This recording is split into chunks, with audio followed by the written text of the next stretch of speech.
welcome to Wednesday night at Silly Side TV. I'm Brent Sills, and I'm your host. And I'm here today with our featured comic.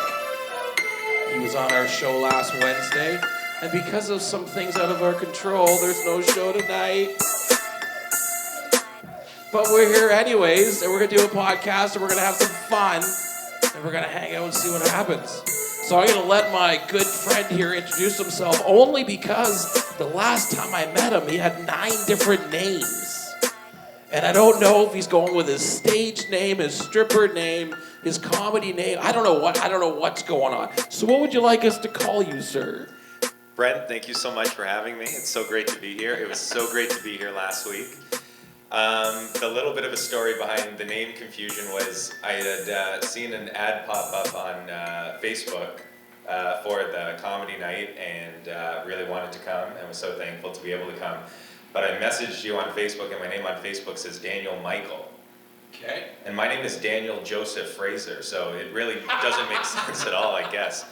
But Michael is my confirmation name, for anyone who knows what that is. And I use it kind of like, is pseudonym the proper term? Just kind of a fake name, you know? No idea, but I like the synonym. So, the longs of this all is that if you want to go, I mean, if you'd like to find any of the jokes or any of the comedy related anything I do, you can just go to DJ's Jokes. So you don't go to Daniel Fraiser, don't go to Daniel Michael, don't look up anything like that. Just 3 letters, DJS, and then the word jokes, all one word. Okay, DJS Jokes. Don't look for Michael Frazier. Don't look for anybody else other than DJS Jokes. Yeah, I feel like I just gave out all, like every different, if I didn't want anyone to ever find me, I'd have now no hope, because I just explained every different way that I possibly exist. But and now everybody's you can just curious, call me Daniel. Yeah. Daniel, yeah. well, Daniel, my brother. Brother is great too. Yeah. Yeah. And I feel like we're kind of brothers in comedy tonight, because last week when we were here, it was, I guess there's going to be a link up for the show at some point, which I can't wait to see. And but it was just so great to be here with all the other comics. And I have not done stand-up comedy in a very long time, but I've done comedy with troops and things in the past a lot, and there's just a very special camaraderie when you're with people working on comedy and doing comedy, and even just sitting with the other comedians, talking to them, connecting with them at the end of the night. It was great. It was really an explosion of creativity, and it was much needed. I agree. It was like a real show. It really was. Yeah, no, I've never performed in front of a red curtain before, and so I felt like any comedian I've ever seen on television. Yeah, it was because it was weird, because we just decided to like do it, and kind of like, you know, everything I do is kind of last minute. And I was just kind of like, okay, we're gonna pull this off, and so we just set all this stuff up like a few days ago. Started playing with it, and was like, when people came in and all sat down and we started doing our little show, I was like, this feels like a comedy show. It was a trip. I really enjoyed it. Yeah, no, it was my first time hosting a show. You did a great job. Well, thanks, man. Yeah, that was my first time hosting a live show. I've been hosting some shows on the internet, on the Zoom. Oh, how's that been going? It's very different. It's very, very different when you're really shut in and locked down and you don't have a lot of options. There's not a lot of stuff to do. It was definitely a savings grace to be able to, you know, just like you said, like see your comedy troupe, you know, see my comedy people, hang out for an hour, and, you know, we were pretty much just doing our jokes to each other, for each other. Yeah, did you find in that time it was more just comedians, it kind of divulged maybe into comedians working on jokes for each other as opposed to doing shows and really having people, Yeah, it was much more that flavor. And then after maybe a month or two of doing a lot of them, there's opportunities started to come up where there were like more audiences and stuff, and there was like some corporate bookers and some other things that were coming through some of the shows, and then I got to kind of network with writers and comedians from like much grander than what we're used to here in Cambridge, right? Like on Tonight shows and things like that. And so that was really neat to be able to just like, you know, be on a virtual stage, but a stage nonetheless, with somebody that writes on late night television, and then you hear their set. And then 3 weeks later or 6 weeks later, you get to see them again, and they get to see you as well, and you're like, and you can see how somebody that knows what they're doing, how they progress, and then you see my joke, that's the exact same from 6 weeks ago. No, it does seem very interesting because when you see a seasoned comedian, obviously they're in front of a large audience and they're getting huge laughs, and it seems easy to do. Yeah. Because we can all make people laugh at different times, so you think, well, I can just get up there and do that. But of course, they put so much work into it. And to be able to see yourself doing comedy and then a comedian, like you say, that's so much more seasoned doing it, but on the exact same playing field, must be interesting because you would really be able to see, okay, they're doing it for an audience of none, but it's still working. I'm doing an audience for none, and it's not working. Yeah. And maybe sometimes just when you get that energy of the crowd, you can get some kind of something going. But when there's just dead silence and nobody, you know when your stuff is working or when it's not, I guess. Yeah, no, I loved it. I loved being able to at least do something. And because I was so new, I just started comedy this year, and I was so new when things went from like doing live comedy to like being locked down or whatever. As soon as that happened, I'd only done comedy like for a couple months, so I didn't have any like preconceived like, oh, the internet sucks, Zoom shows are horrible. I would never lower my comedy standards to doing anything in front of people that might see me. So I was like, You were just okay. willing to do absolutely anything because Yeah. you didn't know what you weren't supposed to do. Yeah. Yeah. No, that's very freeing, I think. That's great.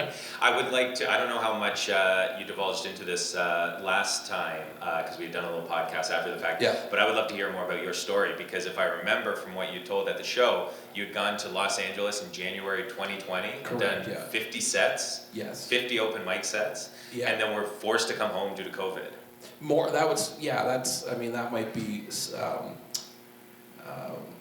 for comedic storytelling, that might be a bit stretch at the end. I didn't come home specifically because of COVID, but I came home in March, in March, and with the intention of turning right back around and going back. So I came home to like deal with some shit, to like sell a house and, tell my wife we're moving to LA and tell her she starts. Oh, I'm sorry. You just went to kind of taste the waters. Yeah. Loved what you tasted, wanted to go back for more, but then they shut the borders down. Yeah, then they shut it down, and then I was like, okay, but like it was an eye-opening thing because when you're so I was there, and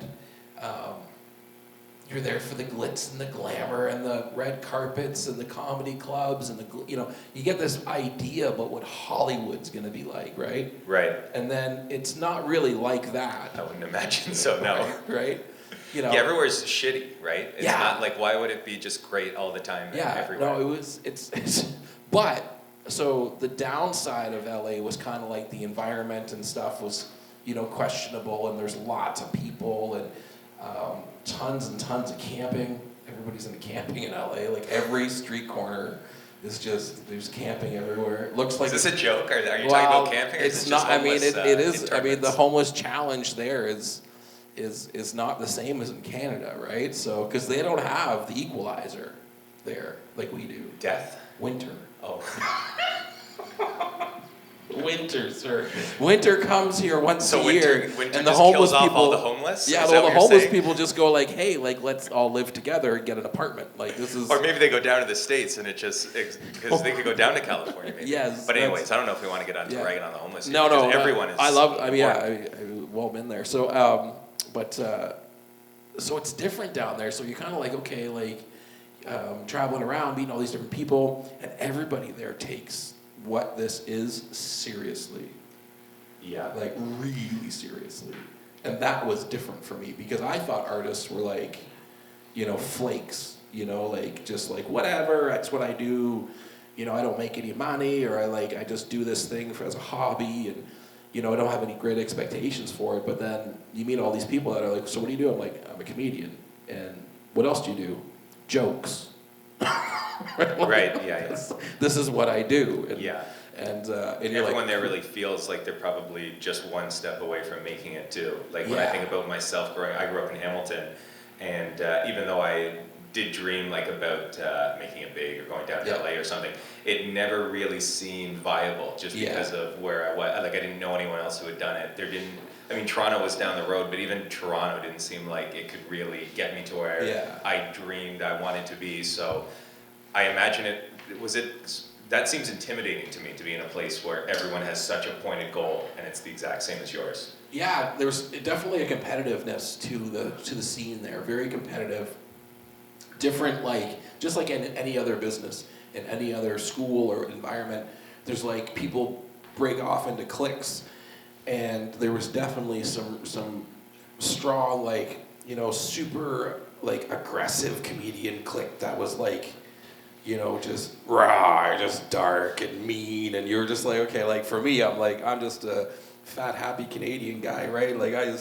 I'm a teddy bear. I'll stay away from you guys. Yeah, were you kind of expected to be sorted maybe into a group? Not expected so much as you kind of it's like you get down there, and I was fortunate enough that I'd met somebody before I got there. But when you get there, you're kind of you go to a bunch of different clubs, you meet a bunch of different people, and you start to see, okay, these people they're there every day, right? So if you go somewhere every day for 5-6 days, you get to know a few people, right? So if you're going to do comedy clubs every single day, and there's certain levels of ones that you can sort of get into or buy your way into or find your way into, at the bottom, right? So you're going around from these really either places where comedy doesn't really make sense, like the laundromat or whatever, the back of the 7-Eleven, you're doing these strange fucking places, or there's places that, much like this room, are set up comedy theaters or theaters for multiple purposes, and then these places would be either rented out or however they work their business, I don't know, but you go and they weren't as nice as this and the bathrooms were hideous, but you could go and be in a group of people that are doing comedy. Yeah, that's really where that industry is. Yeah. Yeah. And then in those places, you'll meet people that are like, hey, this mic is happening or this is happening, or if you're super lucky, you'll go hey, I got a paid gig. Do you want a paid gig? Do you want to do this? Do you want to do that? And you start to find your way around. And then there's certain people that if you can hang with are super positive, happy. They go out for, just like you said, afterwards, hanging out after, going out for Chinese food or tacos with all these different comics that have, some of them have been in the industry for 25 years. These are people you've seen on TV. Yeah, and that's something that... You're this is fucking cool. Yeah, you really, I would imagine, need as someone who's making a livelihood doing that. Around being here last week with the comedians, it's funny, there was one comedian, his name was Ben, I can't remember his last name, I'm sorry, but... Ben McKay. Ben McKay, yeah, really funny, and I'd seen him just before lockdown, actually, at Levity, Levity Comedy Club, which is in Hamilton.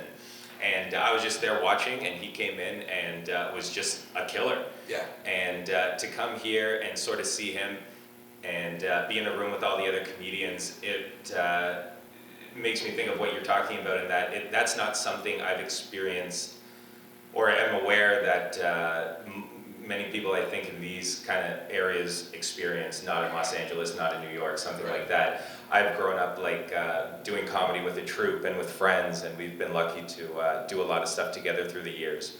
But it never really felt like there's so much comedy industry here that you go, okay, you know what, there are these 6 stand-up comedians, and they're right, in my wheelhouse. We all do the same kind of stuff. We all help each other out. You might be able to find 1 or 2 people like that here, but like you had mentioned earlier, for most people, myself included, I would just say it's a hobby or something I love to do. Right. It's not something I'm pursuing all the time every day. So I would imagine that even someone else who's maybe trying really rigorously to do it might come to someone like myself and say, I would love to, bounce comedy ideas off you.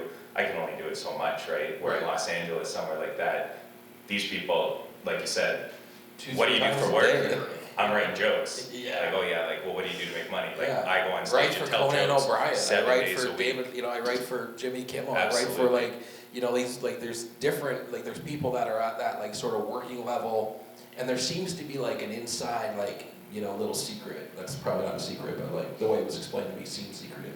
It's you do comedy every day when you're in LA as a comedian. You do comedy as much as you can, and then during the day you find roles.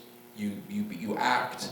You do commercials, you do whatever you can take, because commercials, just one commercial deal, can pay your entire, half a year for sure, if not a year's wages for you, and if you're just being a struggling, starving artist type dude, or dudette, like down there, like you see them, and I know a bunch of them, and it's like, my one friend just got this commercial, and she's super psyched about it. And it's so funny because like the commercial is doing what she does during her day job, but as an actor, right? And she's a comedian, not an actor. It's just funny that it's like, so you get to do this thing that you do every day, but now in front of people, but so it's funny. And then she's fucking rich, right? Like, I mean, like rich. Like she's a high level person, and it's funny doesn't even need the commercial, but gets it, right? I'm like, but good for you, because you went out for it. Oh, I see, of course, yeah. Once you hit that kind of peak, you just take everything that everyone should go to everybody else, right? Should go to everybody else, right? Yeah. You don't need it, you don't really even want it, but you just think, well, I deserve it, so I'm going to take it. Yeah, and you tried out for it. You try out, like, I went on auditions there with some people, and you'd see you go on, like, just dozens and dozens, and you just keep going to these auditions, and nobody likes you, and you're in a room full of like 10 people or 20 people that all look just like you, like in a way, you know what I mean? Like, oh, everybody showed up today here wearing a blue denim shirt, and with a little facial hair, and little balding, short, fat. You're like, wow, like you guys are all me. It really is like how they always show auditions in the movies, and it's always like that, where like a lady will walk in with red hair or something to an audition, and there'll just be 50 ladies with red hair, and she'll just kind of bow her head down and then turn around and leave, because she just which is neat to like be just kind of around it, like, yes, I was just around it, like I wasn't doing a lot of killer stuff, but I was just around, and I sat in one audition. I sat there for a few hours, and my friend was auditioning, and I was sitting in this room for a few hours just hanging out, writing. And the people around me like reacted very oddly. At first, they just ignored me, and the longer I sat there, the more people were like, "The fuck's going on with that guy? Why is he sitting out here watching us? Does he matter?" You could tell in their minds. They're like, and then one guy comes over, "Hey, how you doing?" "Good, man. How you doing?" "Good, good." And then another guy comes. They're all wearing like a sweater. They all looked similar, right? And it's like, everyone's just being friendly and nice now. And I'm like, Americans aren't friendly and nice. This isn't. They think that maybe you have something that they want. Or that's the only thing. Yeah. What do you think it takes for someone to keep pursuing it after walking into 100 auditions like that and feeling like they're just so replaceable in some sense? I think it's because if you're immersed in the scene down there, in whether it's acting or whatever it's comedy or whatever you're in it so much that you see the possibilities, because you see your friends get a role, right? Like you see your friend, like my one friend when I'm down there, he got a role while we were down there, and amazing, like got to fly like first class to some fancy place and have like a dressing room and like all this crazy stuff, right? For this like role. It wasn't like the starring role either. It was just like a role, and I could ask him. I don't remember what he got paid for the job or whatever, but like enough, like 40 grand or 50 grand or 100, I don't know, enough, right? Like not 10 or 12, like enough that you're like, fuck, this is cool, right? For sure, yeah. Hard work pays off, I guess. So I think because people like that, you're like, oh, that guy did it, and I'm like, I'm at least as dedicated or, trying as hard as that guy, Yeah. It's not even talent. It's just like, I go on as many auditions as that guy. Eventually you're going to hit one, maybe it leads to something else, I'm an optimist, so I always think something good's going to happen. And then that's good, yeah. Usually does. No, I think so too. And like you say, when you're in that world, I guess, with so many others and seeing that happen all the time, it's just more motivation for yourself to do it, right? Yeah, so you're living in a tent, going auditions, because you're like, that one guy got it. One of these days I'm going to get it too. So you said you do comedy troupes and stuff. What's that all about?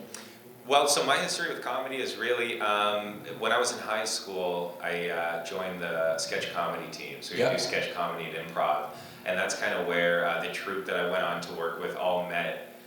We did it there, and then we started doing outside shows at a venue in Ancaster, for anyone familiar with Ancaster.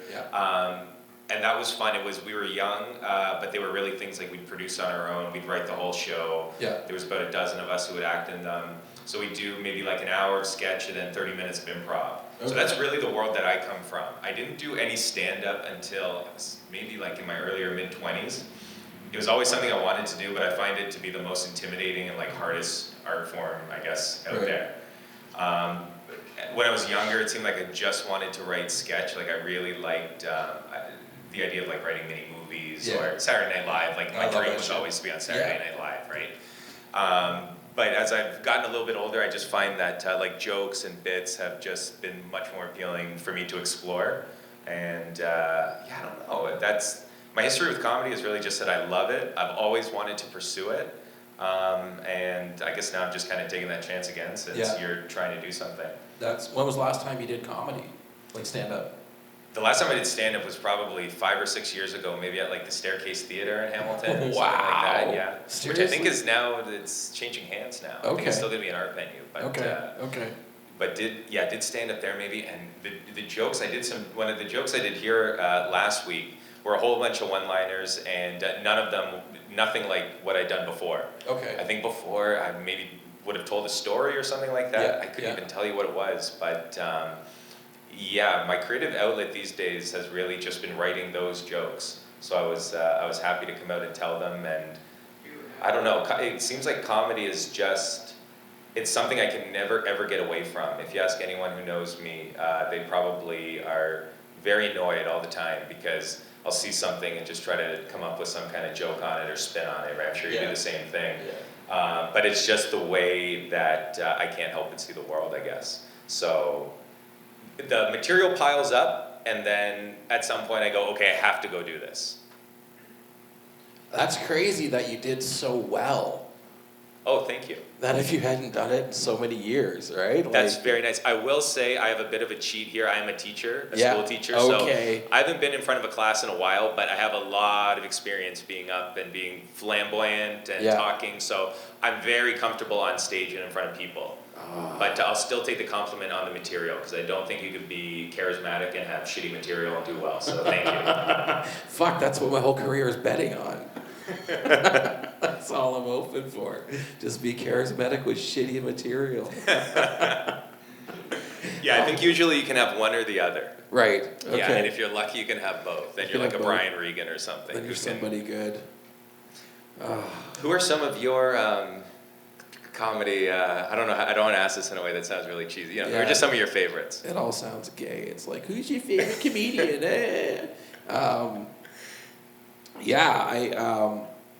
Who would you say you are the most similar to, on purpose or by accident? I'm not sure yet.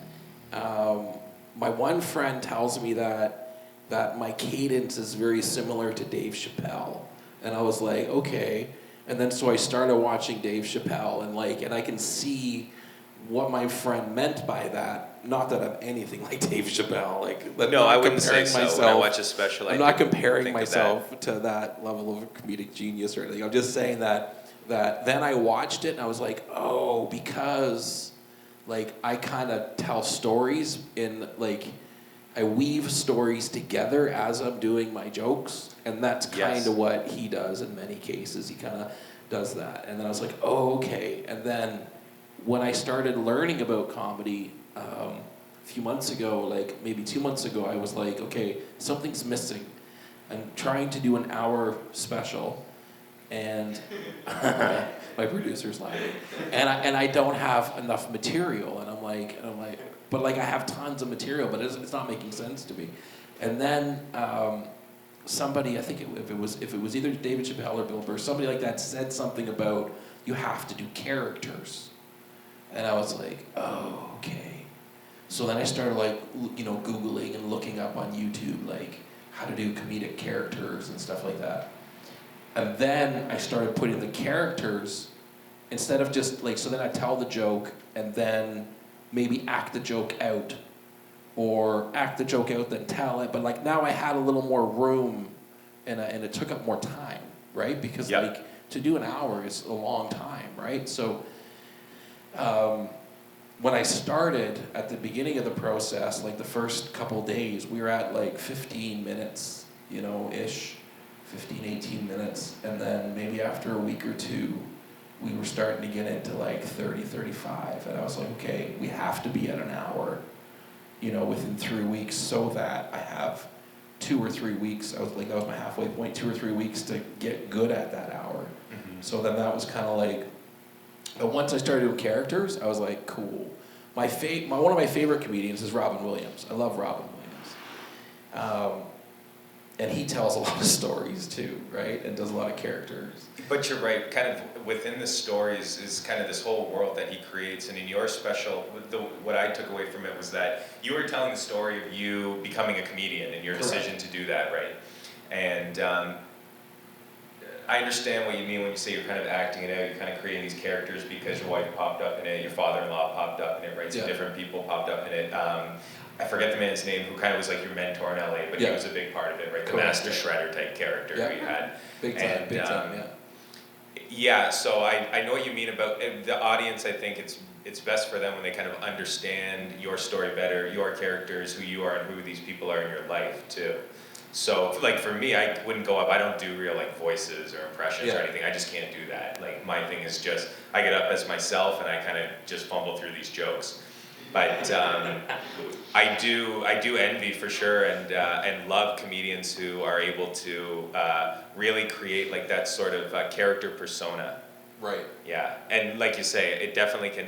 I don't want to say like just stretch it out because that's not what you're doing. You're really adding to the whole special, and you're filling it out is a better way to say it because making it make more sense, like it needs it needs the context. Yes. And learning how to.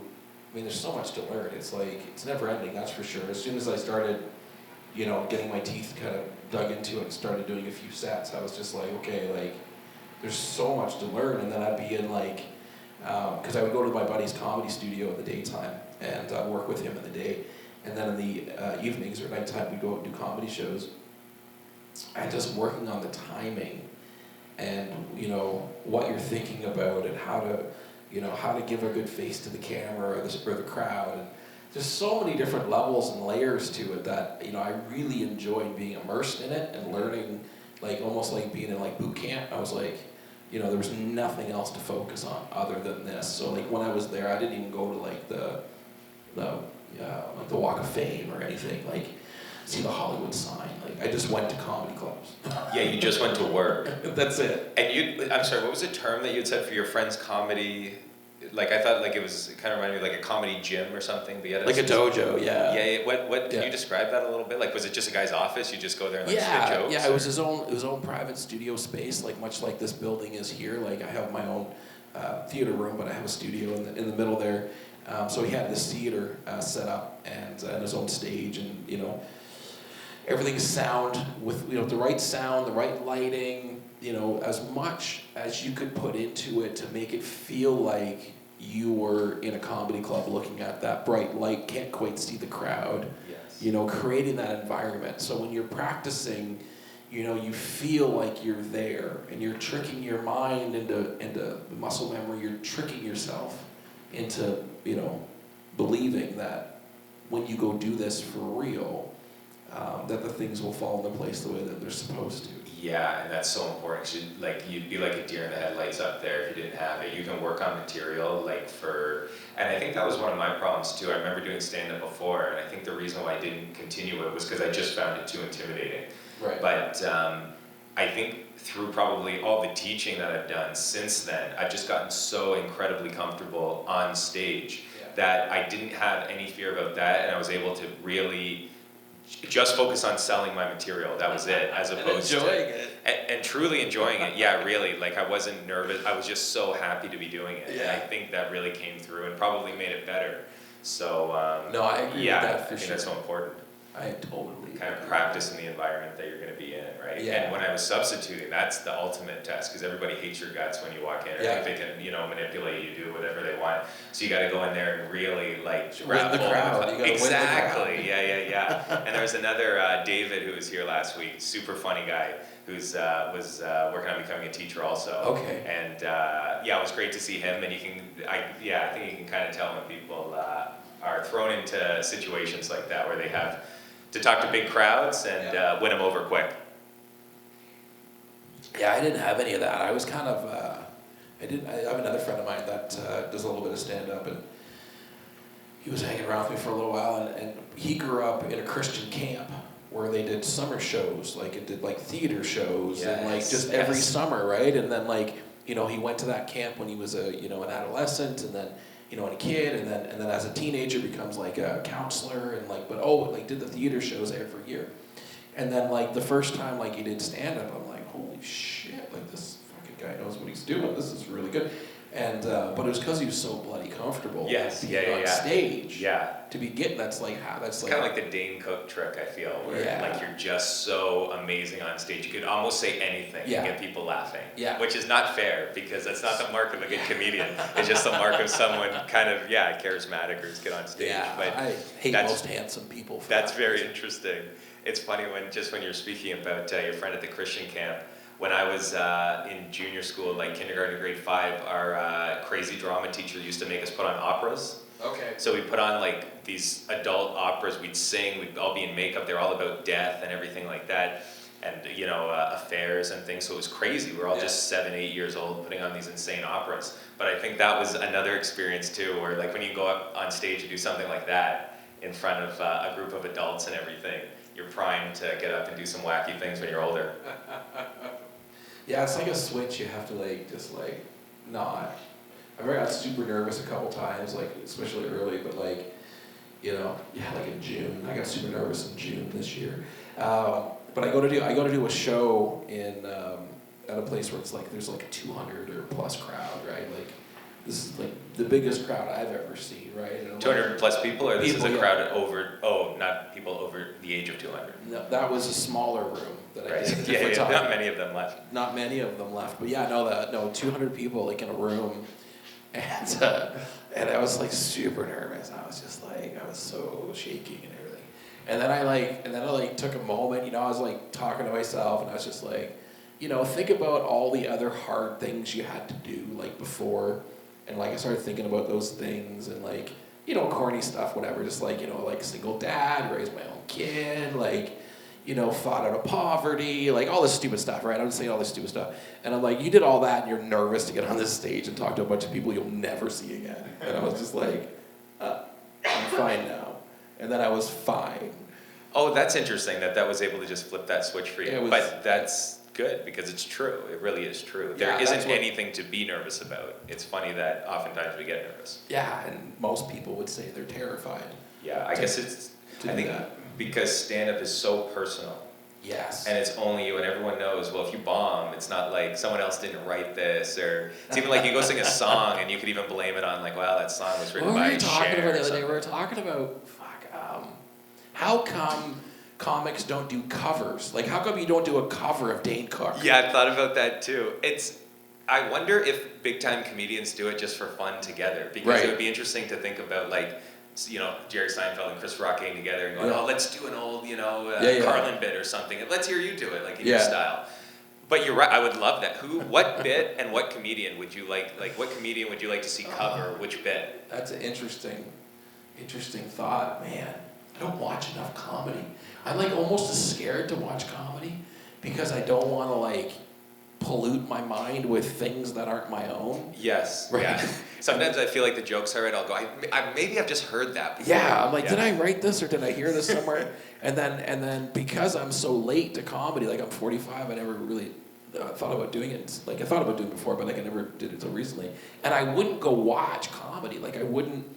My wife begrudgingly took me to see Bill Burr, and it was great. But like that was the only, like, how many comedy shows have I seen? Like 2, 3? Because I wouldn't go because I was embarrassed. I'd go there and I'd be like, I could do that, but I'm not. So I'm shitty. I'm embarrassed. I'm like, just, you know what I mean? So then I wouldn't go watch. Yeah. Well, now you can start watching comedy now that you've done it. Yeah. Now I'm like watching more and more, and I'm like, there's so many good people. And then I'm like, fuck, I should stop watching. I'm going to start thinking there isn't room for me. No, I think it only provides inspiration. No, it does, yeah, I agree. Yeah. I'm a there's always enough kind of person. There's enough for everybody. Anybody who wants to do anything, there's opportunity, there's enough to do it. Oh, big time. It's not funny, I guess, but you think about just all the different styles, all the different types of comedians, it just seems endless, and that's for any industry, obviously, but no matter what like your flavor is, you can have anything. And when we were here the other week too, like there were people there was a fellow, I believe his name was Adam, I'm sorry, I'm just going through all the comedians, and he was so funny. I thought he was so charming, and he was all kind of about like him as like a young man, like really into drugs and like all these kind of really dirty kind of stuff, really raw. Yeah. Like complete opposite of the style of someone like myself who's a little more erratic and just I was reading from a book and stuff like that, doing one-liners. But I loved every different style. There's obviously a million more, and I don't know. Comedy is just an endless well of joy. Happy that we got to do that, only for the reason now that that I know what's gonna come. Like I know what now is gonna unfold. Whereas before doing even one show, I know it's only one show, but it doesn't matter. By doing it just once, I'm like, okay, I can already see we need to get better at this, and this, but like I can see there's something there. Yeah, and from my end, I think you really inspired a lot of people. Good. I know for me, like I can't tell you how happy and excited I was, especially with all like all the craziness that's been going on, to be able to come somewhere and just feel not only normal, but like I say, inspired it was amazing. It really was. I think a lot of it has to do with the space, with the way the vibe that we're putting out. You're right. No, this is more like a comedy club than anything I've ever experienced. Yeah, that's how I feel. And I feel like if we take it super seriously, then other people will too. Absolutely, yeah, and the production crew as well. Just looking at like the videoing that's going on and everything that's going to come out. I know you guys have the show coming out and your special's out now, and yeah, our special just kind of went out. We're in trouble because we haven't made a trailer yet, and a buddy of mine is a director and a producer, and he's kind of making fun of us a little bit, kind of poking at us, going like, "Where's your trailer? What do you mean it's out? You can't put something out without a trailer first?" Like, so he's kind of giving us the gears a bit, and but you know, I do most things backwards and wrong, so. No, I think we continue. Yeah. I think everybody just wants to see it. So I don't always have an appetizer before my main meal, so I'm not. Yeah, but you watched it, so thank you. I mean, you're literally our very first subscriber, watcher. You know, I don't want to say like, hey, how does a comedian get stage time at a new club? But holy fuck, good move, buddy. No, but that has nothing to do with it. But it did make me smirk and smile because like. I think that the people that I most want to like attract to us and get involved with us are people that like I think like get it, that like, you know, like there's more to this existence than just like, you know, dollars and cents and whatever else, like COVID, this, that, but whatever. It's all real and challenging, whatever. But like, I want to hang out and laugh and have some fun. Big time, man. No, me too. Yeah, I want to be here. I want to be a part of it. And I've got like even some of the people who I used to do a lot of like my sketch stuff and other friends who have done stand up with. Like, actually, there was one buddy of mine who he's doing a podcast tonight. He's in COVID time. He had started a great podcast, and I'd asked him if he wanted to be here because we've done stand up before, and he wasn't able to last week, but. Like even just trying to get the word out to people I know that there's a lot of people who I think are just itching to be really creative and wanting to be part of it's different something now that's because happening. We're not going to have big crowds. Like we're not. No, I know. So, and the way you guys are doing it is cool with trying to get everything on video. But even a small audience, like last week I thought was great because there were just enough people here. You get some laughter in there. Yeah. And the video, like I was seeing it earlier on here, it looked great. Like yeah, it shows well. Yeah. No, I think what you guys are doing. I mean, it seems like you're doing literally everything that can be done, and I like the idea of doing some sketches of. We filmed a cooking show upstairs earlier on, like during the summer, and that was fun. We'll probably do some more of those. But just anything that we can do to keep making content. And one dude came and saw me. I've been reaching out to like everybody, going like, "Look at me! Look at what we're doing! Somebody, you know, who wants to get involved? Like whatever, right?" Yeah. And so I got this one dude. And he stopped in to see me, and it's like a friend of a friend, or like I know his kid, and so it's like it was a stretch to get him to come down. And he's like a real producer, like makes like television shows that we all know and see on TV, and I'm like, so he comes in, and we sit like, because it's COVID, we're sitting like we are here right now, two separate like this, right? Yeah. And I'm just like, hey man, like, this is what I'm trying to do. What would you do? And he like, we were gonna sit for like 10, 15 minutes. I think he was here for 3 hours. Like he dropped so much knowledge on me. Yeah, that's awesome. And was just like, keep doing what you're doing and learn how to do it better. Don't worry about guys like me. You don't need us. You don't want us. He's like, you know, I could take you and give you 150 grand a year to host a show or something and tie you up and, you know, but that's not really what you're looking for. He's like, keep making stuff, get more cameras, learn how to use them. Yeah. Get a 150 lighting grand guy. Always nice, but Get a lighting guy. Yeah, no, of course. I understand what he means, and I think especially in these times, just I feel like there's so many people who want to do it, but either don't know how or just nervous too. Yeah. And the fact that you are here truly doing it is going to bring people in who want to do it too. That's the goal. I mean, I'm a nobody, but like I'm happy to drive, you know, as long as I have to, whatever, from Hamilton to get here, to do it, stand up, do anything, anytime, all the time. Well, that's certainly not too far anyways. No. Hamilton's good. No, Yeah. but just, I feel But inspired. I'm with you, because there's people that everything. drive like all over the place to do this stuff, right? Like, I got to do a place at Niagara, at shout out Showtime in Niagara, Showtime Comedy. Super cool dude there. Met the owner of that place through a comic that I met, a local comic here. Super dude, Freddie Pereira. He's an awesome comic. Kind of like, he's probably like, I don't know, sorry Freddie, I don't know how old you're, 55, I don't know. He's like 10 years older than me. He's like a big brother, and like kind of like figure, right? And then we ended up doing one of these electronic Zoom shows. We were both doing the same show, and the guy that was doing the show was a guy down in the States. And then the guy down in the States was like, hey, you guys are both from Canada. You probably know each other, right? Yeah. 35 million people in Canada or something. You probably know each other. Like, yeah, probably. And so we were on a private messaging thing, and he goes, and I go, hey, where are you from? And he goes, well, where are you from? And I go, if I can play this game. I'm like, I'm from Toronto-ish. You know, that's what we say when we're talking, right? We don't, Yeah. nobody knows where Cambridge is. I'm Toronto-ish.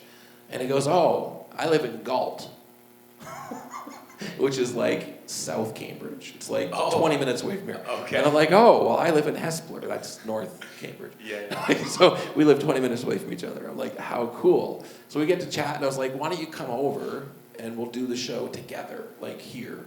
And he doesn't know what here is, but so he comes. And, sorry, just that man who we thought was rude at the start of the story was just proved correct. So his stereotype was right all along. It is right. Yeah. 100%. Anyways, I'm sorry. No, you're correct. So I'm talking to so this guy comes over, and I get like, David, were you here yet?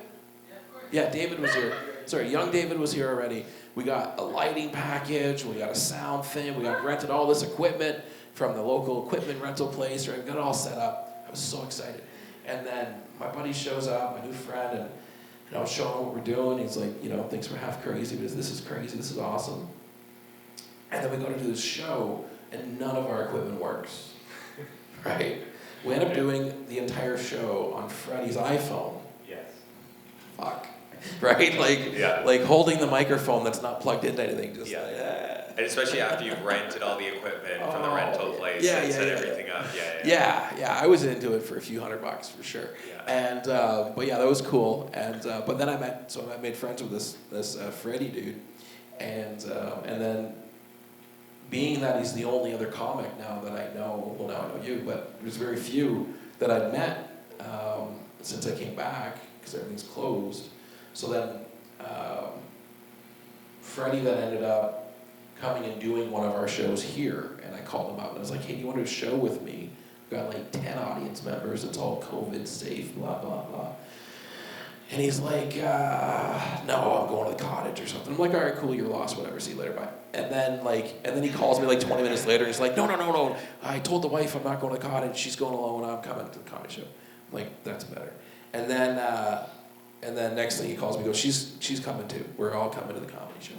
And and I was like, how much time can you do? Because I'm new, right? Like I'm like a 15-minute, 20-minute guy. And he's like, I don't know, wait, 40 minutes an hour? What do you want? And I was like, fuck yeah. Yeah, just pull it out whenever he needs to. Done deal. So he comes, and we got a little group here, and we had it all set up. And we have this great show, and it felt like it felt last week. It felt real. It was like, this is happening. Yeah. And then so Freddie and I, further our friendship, became good buddies actually. And so he took me down to that. How we got onto this? He took me down to Showtime to do a set before my special to kind of help me, get the rust off, whatever. And so, but when I went to film my special, I had this idea to do it, 7-8 weeks before we did it. And I went to Freddie. I was at his birthday or his wife's birthday or something, and I said, "Hey man, I'm gonna do this special," and he's like, "I'll open for you."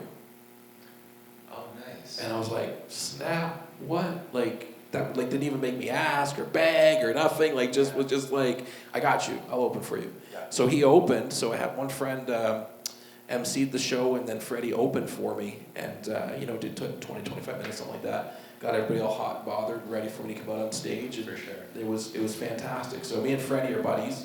He wasn't here last week. He was doing some business stuff, but he'll be back at our next show. I'm sure he'll be here hanging with us for that one. And then, like you said, like there's already other people kind of like reaching out.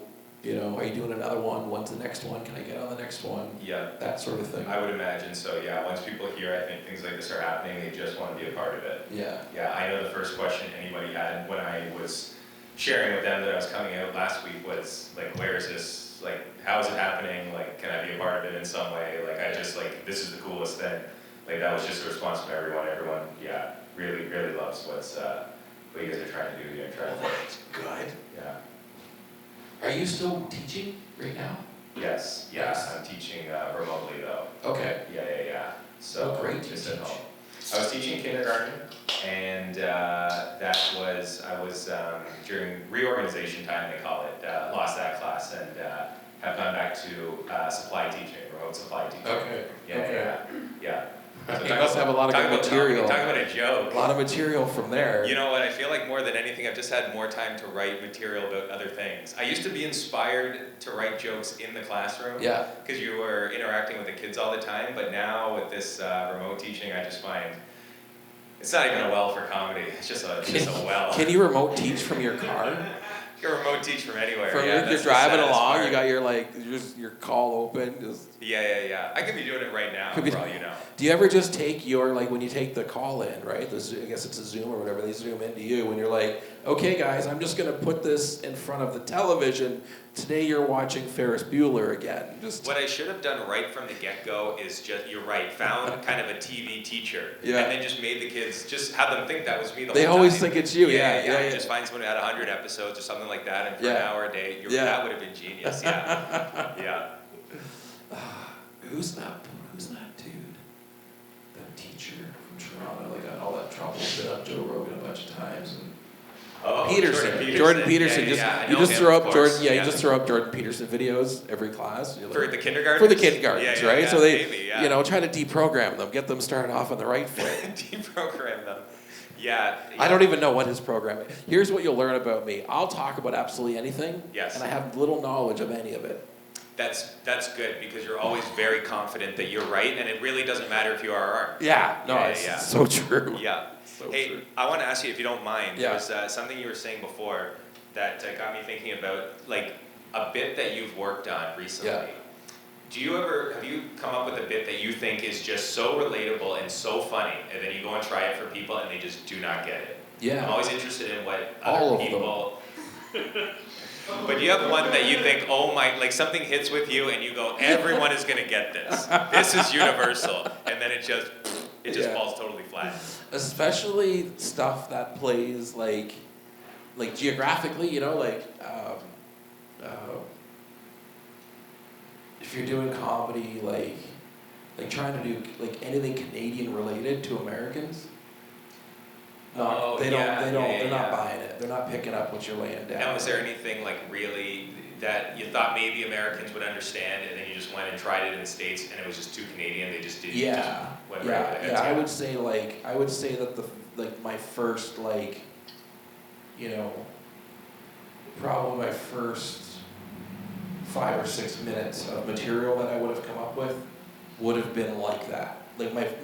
If you watch, I put I think, if not day 1, day 2 is on my YouTube channel, and you can see how horrible it is, right? Like, it's so, like, not one sound from anybody. Yes. Just looking at you like, what are you talking about? Why are you wasting the time to say these words to us? It was just like, this is just so horrible. And does it ever make you mad that you just think, well, this is just so damn funny. Why aren't you laughing? Yeah, because in your mind, you create this environment where that was fun, or it happened, and it was hilarious. Right? This happened, and it was hilarious. And when that happens to you, do you blame the audience, or do you immediately go, this is on me? No, it's always the audience. Yeah. Oh, yeah, no, that's no. right. Yeah. Like, so there's as I drop my very rudimentary knowledge of comedy, there's internal comics and external comics.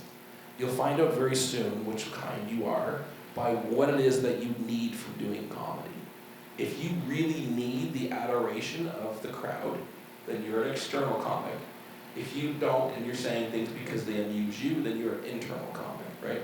So, and there isn't one that's better than the other. There's plenty of both sides that are extraordinarily successful.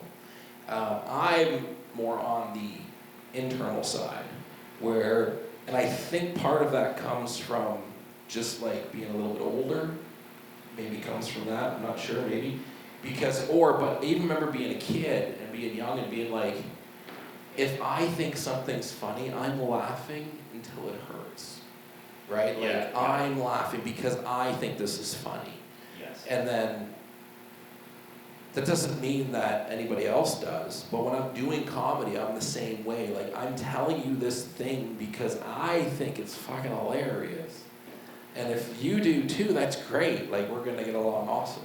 And if you don't, then like, I'm sorry I wasted your time. Yes, but you can't help that you find it funny. You came here. How about the kind of flip of that, where someone says something, like let's say you're at dinner with a bunch of people, someone says something, everybody laughs, but it's not funny. Oh. Can you laugh or no? I'm an easy laugher. Okay. Right? Yeah. So, I'm the slut of laughters. I just let it go. I give it easy. I don't really care. I'm actually here, like, cause I want to laugh, right? So like, when I'm at a comedy show, if I'm performing or not, like, that's something I had to learn about, like, not watching the show before I would do a show. Before, like, I would be watching a show and watching everybody else go and do their thing, and I would be so having a good time. Then it would be my turn, and I'd be like, fuck, I forgot what I was thinking about. So I had to learn, one, I love to go first. So at any comedy event, which is like, people are like, the worst spot's the worst, the first one's the worst. But like, I think it's the best spot for me because I get to enjoy the entire rest of the show. For sure. I get to go to a free comedy show, right? So I'm excited. So I don't forget what your question was, but I'm definitely more of a, I don't really care if the audience is like freaking out or not, but I want them to laugh. Yeah. Like, I'm not, I'm telling the story or I'm telling the joke or the bit with the intention of making you laugh, and then learning that like stories aren't funny. Like, stories intrinsically aren't funny, no matter how you tell them, unless you're telling them to somebody that can relate to you. Stories are stupid, right? They're just not funny. But if you learn the language of comedy, then you can put that into the story, and then it becomes something. Yeah, I know what you mean. For me, this is going to sound stupid, obviously, because it's comedy, but I find there is some comedy out there that the joke won't come until the very end. And I don't know, I like a lot of jokes peppered in there. Like, what I was doing last time was a lot of jokes, and I like Mitch Hedberg, Stephen Wright, Rodney Dangerfield, guys like that, who is just like bang, bang, bang, bang, bang. I mean, those guys are real true killers, like, in my eyes. Yeah. And it's just like the laughs a minute is just off the charts. And I don't know if the comedy, it doesn't really resonate with me, where it just seems like these long tales sort of about someone's life or their experience that, like you say, maybe if you knew them or really understood that exact thing they went through, it might be sort of funny along the way. Yeah. But to me, if a comedian doesn't come out with like a lot of good jokes, they're not going to hold my attention for very long. I really like the idea of a hybrid of learning. Like I want to learn how to do what you do better, right? So that when I'm doing a story, I can like slam in a couple like really good jokes. Yeah. That are like, if I'm telling a story about lemons, and then like I can lace in there a couple really good lemon jokes, that would be killer, right? Like, and still be part of the story about how I opened my first lemon. I know it has to be so fluid. It's so hard to do, and the masters make it look. They make it flawless. Look easy. It's like they slide in these little like when you're not. You don't even realize it's like magic. It really is. Yeah, no, I love that. Jerry Seinfeld, I think, is just the master of that, where it's like he's doing these kind of long bits about something, and it all culminates somewhere. But along the way, it's just he's like giving you little shots along the way, keeping you excited, keeping you going. Yes. I like that. And the other thing, and one of the reasons that I'm hosting this new show is because I want to learn how to do crowd work. Yeah, of course. Yeah, right? It was along hosting the show. Yeah, and so I thought, well, what's a better way than like just kind of throw myself in the fire, and then like so our first show, like I did no crowd work, and I was like, and afterwards I was like, oh yeah, but like I was kind of like really focused on running the show, making sure I knew where everybody was and when they were gonna go up, and just making, I kind of picked based on just the very minimal information I had on each person where I thought they belonged on the lineup, to kind of like make the show as good as it could be. But I think that with a little bit of crowd work, loosen people up a little bit, even, again, I was like, they're comics, maybe it's not the same, but it's actually probably more required because they're comics. They need to like go like, listen, like I get you're comedians and we're all comics here, but we're doing something special today. And we're going to do our good material, and we're going to do it for each other, and we're going to do it and film it, and it's going to be fun, and let's just relax and enjoy the night and like actually do fucking comedy. For sure. Because it feels like when you go to some other open mics, it's kind of like one person goes up and like, people are watching, but they're not into it. Yeah, they're kind of just all grouped up, on the side or the back, all hanging out together, we're the comics all hanging out together, and nobody sits up front, and like, this is like fucking school. Like, somebody sit up front, fill the room. Like, yeah, no, I know what you mean. Yeah, all the comedians, I think, were really there, probably eager to see what others had been kind of working on, or how others were just kind of shaking the rust off after all these months. And everyone was obviously really rooting for each other, too. Yeah, which was nice. Like, I think that one guy called Manny, I forget his last name.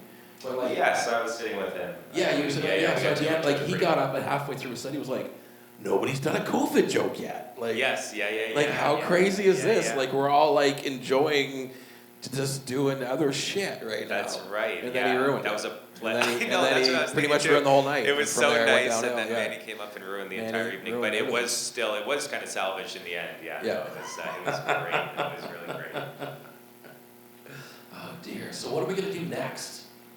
Yeah, I guess the question is, what can you do next? Well, because we're in level.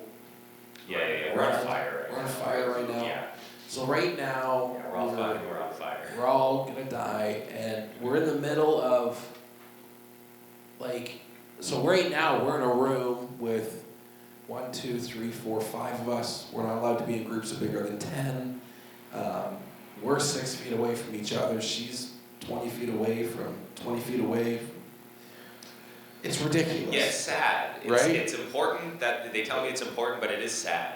Yeah, and it's just like, so we can't really do a comedy show right now, per se. Like, I don't think it would be socially acceptable, or, I guess it's just not what we're doing right now.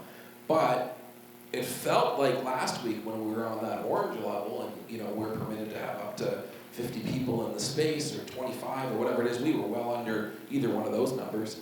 And, but it felt like, you put 15, 20 people in here, you got comics doing comedy, it's a great little event, everybody's spread out, nobody, it seems like safe. I mean, you see some of the bathrooms of some of the comedy clubs that have been holy fuck. Well, I will say that being here, I mean, this was the best experience I've had in a long time, the best place I've been in a long time, and there was no fear attached to anything, not from anyone. And it was a great night just away from all, like I say, kind of just all the craziness, all sort of just the bullshit that we've all been experiencing.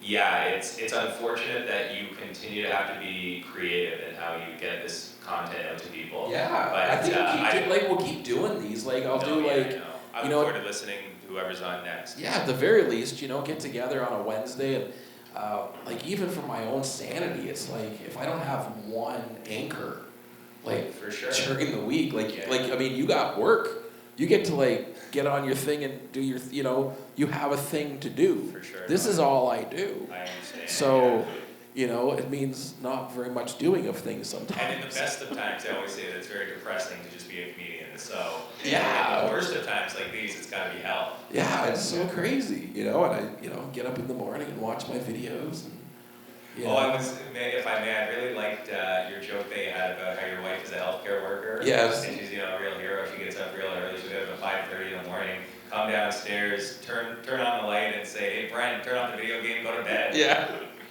Yeah, sorry to do your joke there. That's one of your jokes. She's evil. I mean, she's was real so funny. inconsiderate, that one, right? Like, I'm just trying to, get to this next level. And I'm so bad at video games. Like, I've been playing Grand Theft Auto for like 4 years. I haven't done one mission. Yes. I just run around and get killed and do it again. And I buy a lot of real estate in that game.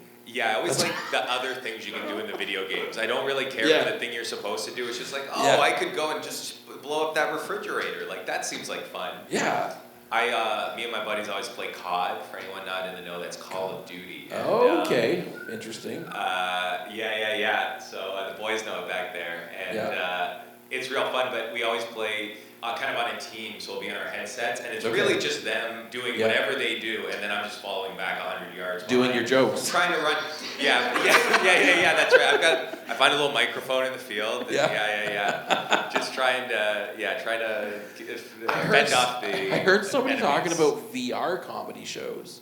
Where you put on the VR set, it's a real comedy club, you're in the blah, blah, blah, I'm like... You would need everyone to be mic'd, I think, so you could maybe hear their laughter. Yeah. And somehow everyone could hear the laughter, but that's interesting. I think about the day when you could just put like a helmet on and then you're at a baseball game or something. It's like I bought the front row seat behind home plate or whatever, Except nobody stays at the baseball game, we all go to the strippers. Yeah, is that the idea? I don't know. I mean, if you got a VR set, what are you going to stay like at this bullshit baseball game? I can see anything on the planet. I can do anything I want. But then so you're at the strip club, but with the VR headset on, still watching the baseball game? Yeah, no, I'm doing comedy. Wherever I'm doing comedy. I'm doing comedy with my VR headset on. Now, what do you think of this VR comedy? Does this work for you, or does this intrigue you? Because I feel like what we're seeing now is some people might go, Zoom shows are great, VR, it's all great.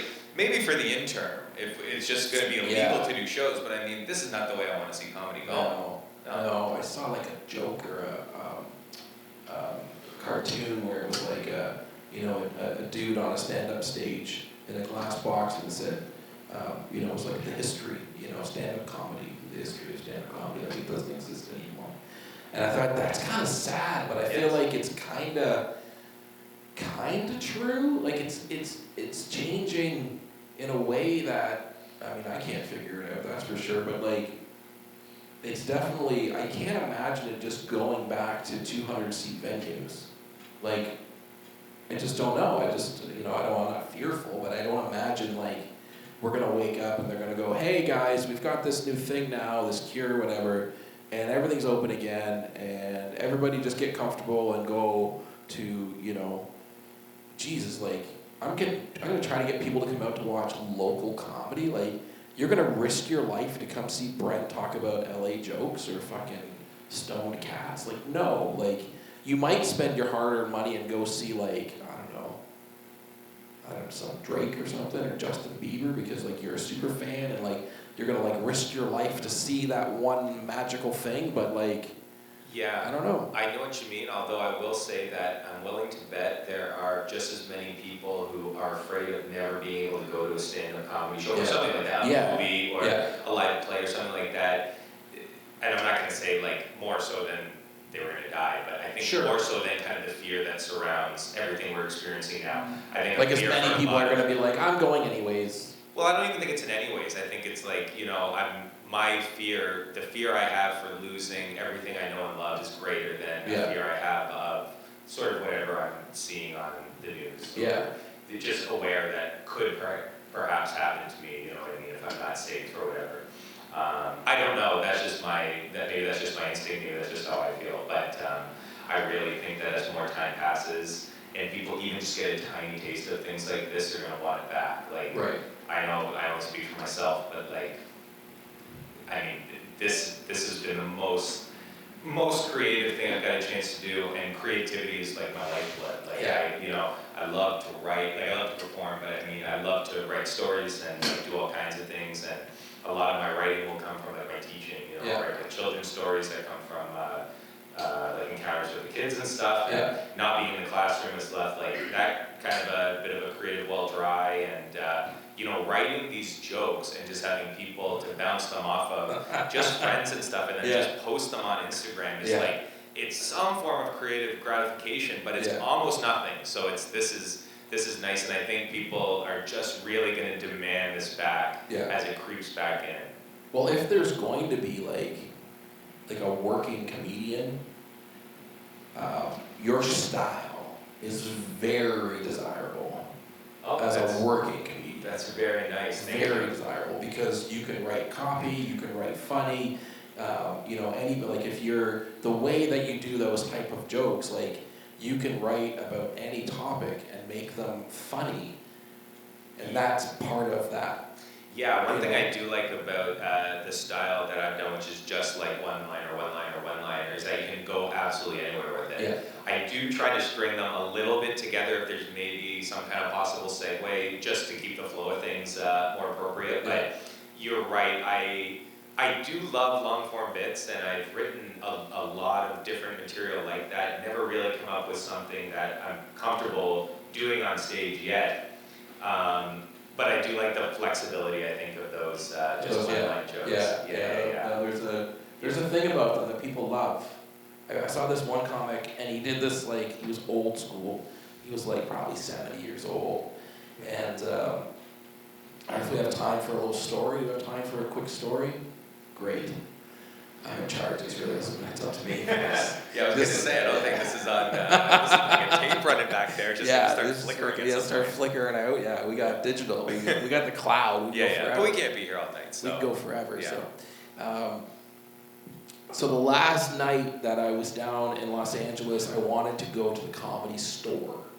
And it's the world famous Comedy Store. Yeah, it's an iconic place, and I said to myself that I wouldn't go there unless I could perform, right? And that was your goal. That was my goal, and then so I went down there on a Monday night. My last Monday that I was there, I went home on the Tuesday, and they and signed up to do their, like, they have like an open Monday sign-up sheet, right? Yeah. And I was the first one on the list, and I was not picked. You fucks. That's still exciting that you went and did that, though. There was like 400 people. No, I bet. Yeah. That signed up. Yeah. It was ridiculous. So I signed up for, they do the Kill Tony show there. I signed up for that. I signed up for everything they were doing that night. So 3 different things I signed up for, hoping I could get a spot somewhere. And didn't get called, and it was no big deal. And when I was there, though, I bumped into 1 or 2 comics that I met while I was down there, and that was really like, felt very like a lot of camaraderie. It felt good. Like, my one buddy that I met at the club there, he was like, if there's 12 spots, 8 or 9 of them are spoken for already. He's like, everyone's doing favors for each other. It's just how it works, and nobody owes you a favor yet. So, just wait your turn. Anyways, when I go back, I'm on stage there. I'm super excited. But so that night I was there. I was just kind of hanging around and meandering. And my buddy had told me, my one friend told me when I went there, he goes, "Just go in there like you own the place." And I'm like, "Cool, okay." And so I wore a suit jacket and stuff. And I rolled in there and I went through the back door, didn't pay cover, walked in like I owned the place, and then got to go in every different room in the building and check it all out. I walked through the kitchen, went through the back stairs, went out back where they parked the cars, and I was like, at one point I went up into this one theater upstairs to a smaller theater. I was just I was actually looking for a place to go smoke a joint. I was going to go smoke a joint somewhere. And somebody walked in and saw me in there, and I thought I was going to get in trouble, and they were like, oh, I'm sorry, sir, I'm sorry. That's California for Sorry, you, right? didn't mean to interrupt. I didn't know somebody was in here, I'm sorry. And then they left, and then I went out onto this patio up top there. And so anyways, I smoked this joint, I go down the stairs into this parking lot, and then older dude rolls up in a nice Cadillac, classic older dude, nice suit. And I was just standing right where, the velvet rope is, right? I was just standing there, and I'm an industry guy, whatever. I'm just used to being around stuff. He pulls up, he walks through. I just opened it, and it's no big deal. I wasn't trying to do anything. And he gives me like a pat on the shoulder, thanks, son, whatever, right? He goes in, and then when I followed in after him, it turned out he was hosting the show in the belly room that night. So this older comic, I should look up who he is. So he was hosting the show, but he got up. And he did one-liners just like you do, right? And he would do the one-liner, and then he would snap his fingers. Oh yeah. And then like a magician or something. You would laugh, and then he'd hit you with another stinger, and they would laugh, right? And in between, because it wasn't the crazy COVID times, right? In between, he'd go up in between each set, do a little bit, and bring up the next comic. And I got to watch the reactions of everybody involved. I got to watch the comics going on, the comics coming on, see the ones that were nice, the ones that were douchebags. You could totally see it was written all over everybody's face. The ones that were supportive and clapping for the other ones that were throw down on the ground and be rude. And you're just like, what are you doing? But anyways, I got to experience all this, and you reminded me of that guy who was just like, bang. And then the third or fourth time he got up there and he just looked at the audience and he goes, and the audience laughed. He didn't say a joke. Oh, yeah. He didn't do a joke. He just. That's like 50 years of doing comedy where you can do it with your eyes closed. You can do it in your sleep. He was a savage. That's amazing. And I appreciate the comparison. If I'm lucky, I guess I'll be a 70-year-old man hosting shows at the Comedy Store with That'd be all right. Eh? It would be all right. Yeah, it's. I guess we got to wrap it up pretty soon. But my favorite. I don't think it's my favorite stand-up, but I think just my favorite comedic mind is Norm MacDonald. And Norm. He's got his buddy, I guess, or his sidekick, kind of these days. Adam Higa is the guy's name. I think he's the Comedy Store manager. Okay. Yeah. So I don't know. That's not really. I don't have any relation to what you're saying. Yeah. Norm, and, I love Norm too. I've had requests for Norm to come to this club. If he ever does, I will be we've here. had requests. Yeah. We're working on setting up our green room. We're going to set it up real slick. You're going to be able to slide through this place without anybody knowing. That excites me too, if I may. I've never, I mean, talking here tonight, I obviously haven't done a lot of stand-up, and when you mentioned the green room last week, I have to say, I got all kind of flustered and excited. I thought, damn, wouldn't it be cool to be sitting in the green room, just like I always hear the stories about comedians, just sharing beers before, after sets in the green room, just discussing their craft, right? That's I'm super keen on setting that up and making sure that's part of it. And even if it's as soon as we introduce an audience to the show that we did last week, which can happen really quickly, we can fill this place multiple times over. But we can put an audience in here, and then I would take our 6 or 8 comics like we had last week, and we'd all be in the green room. Have monitors in the green room, so we're watching what's going on in here, and then we have we get lit when it's your time to be on deck, and then back here you can kind of see where my little office here is right now, my temporary office, but that's where the on deck is going to be. So then that comic, and then wait, right there, watch what happens with the host and this, that, and the other, and then make his way to the stage with the as the music gets cued, everything just. So when you come and do comedy here, you feel like you're doing something special. And if we create that, I think people will be happy. Yeah, it seems like obviously must come from your experience seeing it firsthand there. Like in the States when you went down and saw the Comedy Store and all these different places. And I think too about any past stand-up experience I've had, it's just been in a bar or maybe a quasi-theater sort of. But I think one reason why it never went well, other than the fact that I was just not, doing a great job, was that the venue itself was so inappropriate for comedy. Nobody's even listening. So the material could be good, I could be okay, but nobody can really hear it. No. So it's just, and nobody even wants to listen to comedy. Yeah. It might be like a friend of yours came and brought a person. Sure. And someone else is just the local drunk is just sitting at the bar having a drink. Like, I mean, it's just not prime for comedy. It's a good environment, but it's not prime for comedy. Yeah. No, I think that's cool. That's awesome. Well, I'm so glad. Let's have a look at the time here. I'm so glad you came out to. Very nice. I'm so glad you came out to hang out with us. I'm so honored to be here. Can I ask you one last question? Yeah, I've always wanted totally. to do this. Sure. If you have it in your mind, what is your favorite joke as someone who just loves comedy? Do you have a joke that comes to mind as just your favorite joke? Of like other people's jokes or my own? Could be whatever comes to mind first. Do I have a favorite joke? There's so many good jokes, so many good bits. Yeah. I don't know if it's the specific bit, but I really like it when Robin Williams talks about, like he has a special where he just sobered up.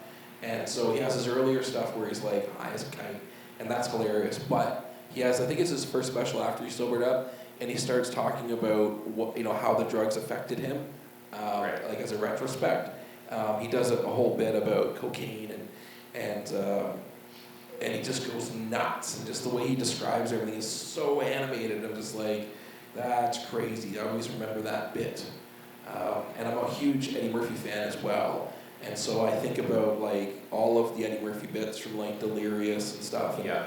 And with the ice cream and being a poor kid, like growing up broke and poor and shit. Like grew up in the north end of Hamilton. We can talk about that some other time. Yes. But relating to like, kids can be such assholes.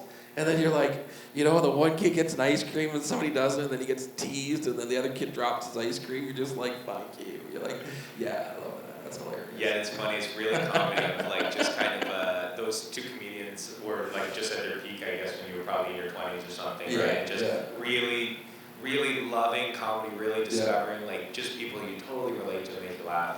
Yeah, man. So many of them. Two of the greats, for Definitely, sure. yeah. I was asking if we would be allowed Love it too. to watch, like, because of our channel and stuff, like with regulations, I was like, I wonder if we could ever have a viewing party and like watch a Norm Macdonald bit or watch, somebody else and then comment and enjoy the comedy together. But I'm not sure if that's. We could watch, like, if you wanted to watch the show we did last week, we could. Right. If We you can wanna watch our content. You can watch any of our content. You But can just not watch other any of people's. our Yeah. content.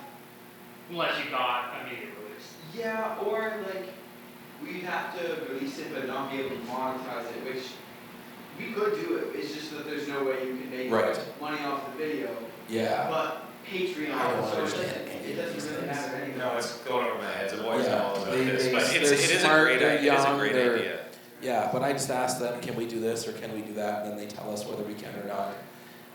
But yeah, that's super cool. So we'll definitely let you know when we're doing our next big mic. That sounds great. It'll I be- really look forward to it. Yeah, as soon as they lift these things, restrictions, we're Yeah. gonna get right back at it.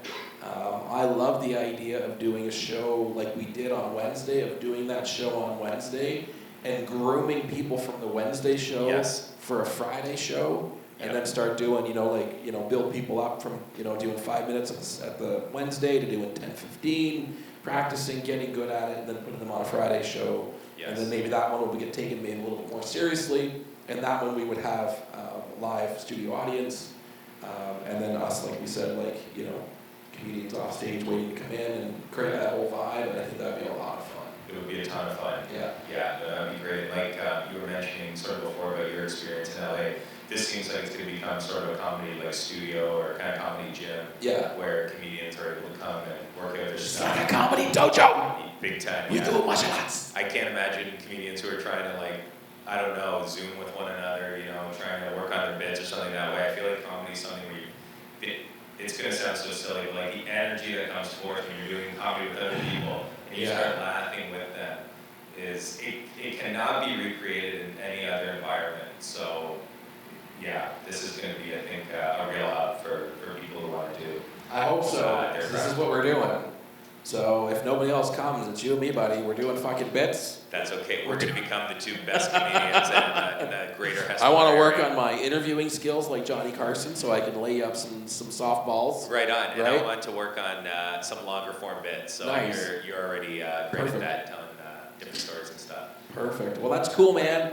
Thank you for coming out. Brent, thank you so much. Thank you guys so much for everything. This has been, I Rock really stars. appreciate the invite and can't wait to get back on stage. We made it through another Wednesday. Thank you to Foundry Brewery for the delicious libations we got to enjoy tonight. Yes, and these hard waters are out of this world. I don't know if these are in Hamilton, but I want to get these. And this F fits perfectly with my, I guess we didn't even talk much about my last name. We got more into my first We and did. confirmation name. But my last name does start with F, so this beautiful can is, I want to be buried with this thing, I think. Wow, that's can totally happen. That's easy. Take it with you.